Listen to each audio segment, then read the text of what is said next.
Hello friends, आज हम एक बहुत ही इंपॉर्टेंट टीडीएल के बारे में बात करने जा रहे हैं जो कि टीडीएस से रिलेटेड है।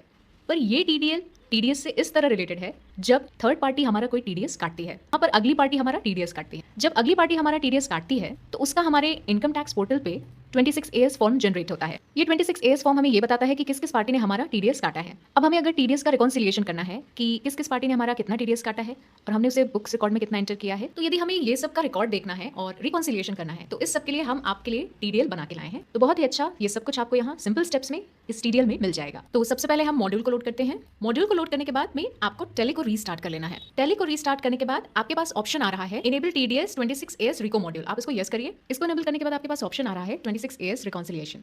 अब आपको इसके अंदर जाना है। अब यहाँ होता क्या है कि जिस पार्टी ने हमारा टीडीएस काटा है उसका पैन नंबर यहाँ अपडेट करना होता है। इसके लिए हमें 26 की टेक्स्ट फाइल या फिर PDF file income tax portal से जाके डाउनलोड करना होता है। यहाँ पे देखिए एक टेक्स्ट फाइल है।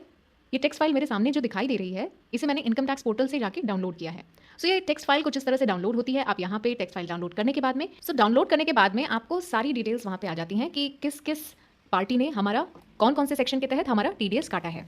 अब जैसे कि हमने कहा इस टीडीएल के अंदर हमें पार्टी का टैन नंबर अपडेट करना होता है। पार्टी का टैन नंबर अपडेट करने के लिए हम पार्टी में जाएंगे। यहाँ पर देखिए एक ऑप्शन है यूज फॉर टीडीएस 26 रिकॉन्सिलिएशन। यहाँ पूछा जा रहा है कि इस पार्टी को हमें 26 रिकॉन्सिलिएशन के लिए यूज करना है क्या।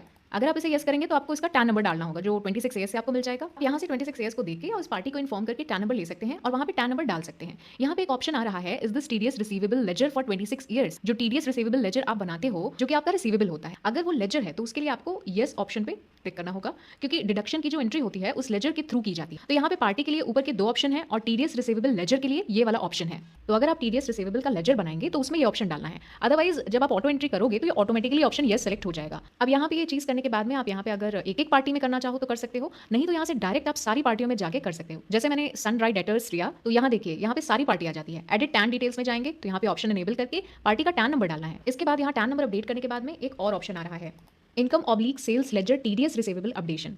अब पार्टी जो हमारा टीडीएस काटती है, हम किसी पार्टी को अगर माल बेचते हैं या कोई सर्विस सेल करते हैं तो उसके अगेंस्ट में वो पार्टी हमारा टीडीएस काटती है। तो जो भी हमारे इनकम और सेल्स के लेजर हैं तो ये टीडीएस जो है उसको इनेबल करने के लिए इस ऑप्शन को यूज करना है। ये इनकम और डायरेक्ट इनकम, इनडायरेक्ट इनकम और सेल्स के लिए यूज होता है। सेल्स अकाउंट के लिए इसको इनेबल करने से क्या होगा कि जब हम टीडीएस का रिकॉन्सिलिएशन करेंगे 26 का तो उसके अंदर हमारी एक्सेसिबल वैल्यू भी सामने रिफ्लेक्ट करेगी। अदरवाइज अगर हम इसको यस नहीं करेंगे तो केवल टीडीएस की वैल्यू की जो एंट्री का डिडक्शन की एंट्री अगर हमने वहाँ पे अपनी बुक्स में दिखाई है तो वो वहाँ पे दिखाएगी। इसकी एंट्री हमको नहीं पता चलेगी कि कितना एक्सेसिबल वैल्यू है। एक्सेसिबल वैल्यू को भी अगर क्रॉस वेरीफाई करना है तो इस ऑप्शन को यस कर लीजिए जिससे आपका एक्सेसिबल वैल्यू भी क्रॉस वेरीफाई हो जाएगा। इसके बाद आपको सामने ऑप्शन है 26 टेक्स्ट फाइल इंपोर्ट। यहाँ पे आपको जिस लोकेशन पे आपकी टेक्स्ट फाइल है ये लोकेशन डाल देनी है, यहाँ से वो आपका डेटा उठा लेगा। उसके बाद हमारे पास ये ऑप्शन आ रहा है 26 टैली मेन रिपोर्ट। यहाँ पे जब आप जाते हो तो सामने आपको रिपोर्ट खुल गई। जैसे मैंने यहाँ 1/4 से 31/3 का पूरा टाइम पीरियड दिया। यहाँ पूरा टाइम पीरियड देने के बाद देखिए पार्टी का टैन नंबर आ गया, मैंने डाला। उसके बाद पार्टी 1 जो मेरी पार्टी का नाम है, उसके बाद में टैली में मेरा एक्सेसिबल वैल्यू 30,000 रुपए है। यहाँ पे अगर हम इसके अंदर जाते हैं तो पूरी डिटेल्स आ जाएगी, मैं बताती हूँ। उसके बाद यहाँ पोर्टल की एक्सेसिबल वैल्यू है 54,035 रुपए और 2,707 रुपए का टीडीएस डिडक्ट किया गया है। डिफरेंस इन दोनों के बीच में कितना है वो सामने डिफरेंस आ चुका है। अब अगर मैं यहाँ पर ऑल्टर F1 करती हूँ तो पूरी डिटेल्स खुल जाती हैं। यहाँ ध्यान देने वाली बात यह है कि जो एक्सेसिबल वैल्यू की एंट्री की है मैंने वो सेल्स बिल की होती है। जैसे यहाँ पर मैंने सेल्स बिल की एंट्री की, सेल्स की या इनकम की जिसकी भी एंट्री मैंने की है वो यहाँ पर रिफ्लेक्ट कर देगा। देखिए जैसे यहाँ पे सेल्स बिल की एंट्री की है तो सेल्स बिल की एंट्री यहाँ पर बता रहा है। यहाँ आपको ये भी बता रहा है कि परचेज जो भी मैंने एंट्री की है यहाँ पे वैल्यू आ गई है। मैंने जीएसटी नहीं डाला है, आप जीएसटी डालोगे तो वो भी केवल उस वैल्यू को ले लेगा। अब यहाँ पे हम वापस डेट और टाइम दे दिया, ऑल्टर F1 किया। ऑल्ट F1 करने के बाद में ये सारी डिटेल्स आपके सामने आ चुकी हैं। हमारे यहाँ पे एक्सेसिबल वैल्यू टोटल जो ट्रांजैक्शन होगा उसका एक्सेसिबल वैल्यू यहाँ पे रिफ्लेक्ट करेगी, उसके ट्रांजैक्शन को यहाँ पे रिफ्लेक्ट नहीं करेगा। केवल टीडीएस की डिडक्शन से रिलेटेड जो ट्रांजैक्शन होंगे उनको रिफ्लेक्ट करेगा। तो यहाँ पे देखिए, अब यहाँ पे आप देख सकते हैं कि टैली के अंदर कोई भी ट्रांजैक्शन हमारी टीडीएस की एंट्री नहीं की हुई है और वहाँ पे पोर्टल की डिटेल्स आ गई हैं। पोर्टल में यहाँ पे जो भी ट्रांजैक्शन हुए हैं यहाँ पे स्टेटस आ रहा है। पहले 3 एंट्री हैं जो विदाउट टीडीएस है, मतलब उस पार्टी ने डिटेल्स सबमिट की लेकिन उसके अंदर टीडीएस नहीं काटा है, तो वो जो 3 एंट्री है उस पर टीडीएस नहीं काटा तो उसकी डिटेल्स आ रही हैं। बाकी की सारी एंट्री में आप देखिए नॉट इन टैली स्टेटस आ रहा है, मतलब ये एंट्री पोर्टल पे अवेलेबल है लेकिन टैली में अवेलेबल नहीं है। इसी तरह से सारी एंट्री में अगर आप देखेंगे तो पोर्टल में एंट्री अवेलेबल है, यहाँ पे अवेलेबल नहीं है। अब यहाँ पे कुछ ऐसी भी चीजें देखिए, जैसे कि अगर हमको टीडीएस की एंट्री ऑटोमेटिक पोस्ट करनी है तो हम क्या करेंगे, उनको सेलेक्ट करेंगे इस तरह से, हम सेलेक्ट करके और सीधा टीडीएस एंट्री के ऊपर क्लिक करेंगे। ये टीडीएस एंट्री में मैंने क्लिक कर दिया तो ऑटोमेटिकली ये टीडीएस एंट्री यहाँ पर हो चुकी है। अभी देखिए यहाँ टीडीएस एंट्री होने के बाद में स्टेटस सीधा मैच बता रहा है। यहाँ ऊपर देखिए 30,000 की एक्सेसिबल वैल्यू है और 2,707 रुपए का हमारा टीडीएस डिडक्ट हो चुका है। यहाँ पे इसकी एक्सेसिबल वैल्यू 56,035 ऐसे एक्सेसिबल वैल्यू है। इसमें अगर कोई कमी है तो हम अपनी इनकम की एंट्री को अपने हिसाब से जो भी स्टेटमेंट होगा उसके हिसाब से अपडेट करेंगे। लेकिन यहाँ पे हमारा मेन पर्पस होता है टीडीएस को रिकॉन्सिलिएशन करना, ना कि एक्सेसिबल वैल्यू को। एक्सेसिबल वैल्यू केवल क्रॉस वेरिफिकेशन के लिए होती है।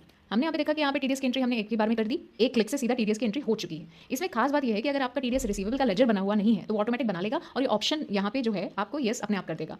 दूसरी खास बात ये कि मान लीजिए कोई पार्टी ऐसी है जिसने टीडीएस काटा है और उसका लेजर वहाँ पर नहीं है हमारे पास, तो वो भी लेजर बना देगा। ये यहाँ पे देखिए एक पार्टी जैसे पोर्टल पार्टी 4, अभी पोर्टल पार्टी 4 का जो लेजर बना है ये मैं डिलीट कर देती हूँ। अब वापस से मैं इस रिको में जाती हूँ और ये पोर्टल पार्टी 4 की मैं टीडीएस की एंट्री करती हूँ। मान लो तो अगर मैं इसकी टीडीएस की एंट्री करती हूँ तो पार्टी का लेजर भी ऑटोमेटिक बना देगा और यहाँ पर देखिए मेरी एंट्री हो चुकी है। ये पार्टी का लेजर भी इसने ऑटोमेटिक यहाँ पे जनरेट कर दिया है। तो अगर पार्टी का लेजर नहीं बना हुआ है या फिर टीडीएस रिसीवेबल का लेजर नहीं बना हुआ है तो यहाँ पर टीडीएस रिसीवेबल का लेजर भी बना देगा और यहाँ से सामने लेकर वो आ जाए। अब ये तो सिनारियो था कि अगर हमारी एक भी एंट्री नहीं की हुई है, अगर मेरी एंट्री की हुई है और उसको रिको करना है तो उस कंडीशन में कैसे करते हैं। तो यहाँ जैसे हम क्या करेंगे कि एंट्री को मैं वापस से रिमूव कर देती हूँ पार्टी 1 से। अब मान लीजिए कि पार्टी 1 के अंदर मैंने इन एंट्रियों को एडिट कर दिया। ये एंट्री मैं 1000 रुपये की कर देती हूँ, ये वाली एंट्री इसको हटा ही देते हैं। ये एंट्री 280 की है, इसको मैं रेक्टिफाई करके 180 कर देती हूँ। इस एंट्री को भी मैं हटा देती हूँ, इस एंट्री को भी हटा देती हूँ। इस एंट्री को मैं 300 रुपये कर देती हूँ। तो इस तरह से मैंने कुछ एंट्री की है। अब अगर मैं रिको स्टेटमेंट में जाती हूँ तो यहाँ पे कुछ एंट्री देखिए, यहाँ पे कुछ एंट्रीज एक आ रहा है नॉट इन टैली, एक आ रहा है नॉट इन 26 AS। ये एंट्री 31 मई की है, ये एंट्री भी 31 मई की है। यहाँ देखिए आप कुछ एंट्री यहाँ पे आपकी ऐसी है जो कि मैच हो रही है और कुछ एंट्री मैच नहीं हो रही है जो कि नॉट इन टैली और नॉट इन 26 AS आ रही है। वापस यहाँ पे not in tally not in 26 AS आ रही है। कुछ इस तरह से आपके सामने एंट्री आ रही है, आप इनको मर्ज कर सकते हैं। मर्ज करने के लिए आप इनको सेलेक्ट कीजिए और इनको मर्ज कर सकते हैं। जैसे इस एंट्री को सेलेक्ट किया मैंने, मल्टीपल मर्जिंग भी कर सकते हैं, पर मल्टीपल मर्जिंग में करते समय आपको डेट का ध्यान रखना होगा। अभी देखिए मैंने 2 एंट्री सेलेक्ट की, इसी तरह से एक और एंट्री है 26 AS की, ये 344 और ये वाली, इसको मैंने अभी मर्ज एंट्री पे क्लिक किया और मर्ज बिल्स पे क्लिक करने के बाद में एंट्री सारी मर्ज हो जाएगी मेरी। देखिए मर्ज होने के बाद में पार्शली फाउंड में बता रहा है, ये भी पार्शली फाउंड में, ये भी पार्शली फाउंड में बता रहा है। अभी पार्शली फाउंड में एंट्री बता रहा है, मतलब क्या हुआ कि हमारे यहाँ पे 1000 रुपये की एंट्री है और पार्टी के यहाँ पे 1233 रुपये की एंट्री है। तो ऐसे केस में अगर डिफरेंस की एंट्री में पोस्ट करनी है तो हम डिफरेंस की एंट्री भी पोस्ट कर सकते हैं। मैंने पार्शली फाउंड की एंट्री सेलेक्ट कर ली, मुझे यहाँ पे डिफरेंस की एंट्री पोस्ट करनी है, तो जैसे कि मैं टीडीएस पे एंट्री पे क्लिक करती हूँ ऑटोमेटिकली उनके डिफरेंस की एंट्री पोस्ट हो जाएगी। अभी देखिए डिफरेंस की एंट्री पोस्ट होने के बाद में यहाँ पे देखिए एक एंट्री यहाँ पर आ रही है नॉट इन टैली, ये 3 रुपये की एंट्री है, तो ये एंट्री मेरी यहाँ पे है ही नहीं। अब इसके बाद में आप बाकी सारी एंट्री मैच आ रही है, ये नॉट इन टैली आ रही है। तो जो नॉट इन टैली आ रही है यहाँ पे, अगर आप चाहते हो कि ये मेरे नॉट इन टैली की एंट्री को इंपोर्ट करना है तो आप यहाँ पे फिल्टर भी लगाते हो, फिल्टर लगा दीजिए। जैसे कि मुझे नॉट इन टैली की एंट्री को इंपोर्ट करना है तो मैंने उसको यहाँ पे सेलेक्ट किया। सेलेक्ट करने के बाद में जैसे मैं नॉट इन टैली की एंट्री को सेलेक्ट कर चुकी हूँ, अब इन पे टीडीएस एंट्री पर क्लिक करूँगी तो ऑटोमेटिक टीडीएस की एंट्री हो जाएगी। ये नॉट इन टैली की एंट्री में मेरा अपडेट हो चुकी है, ठीक है।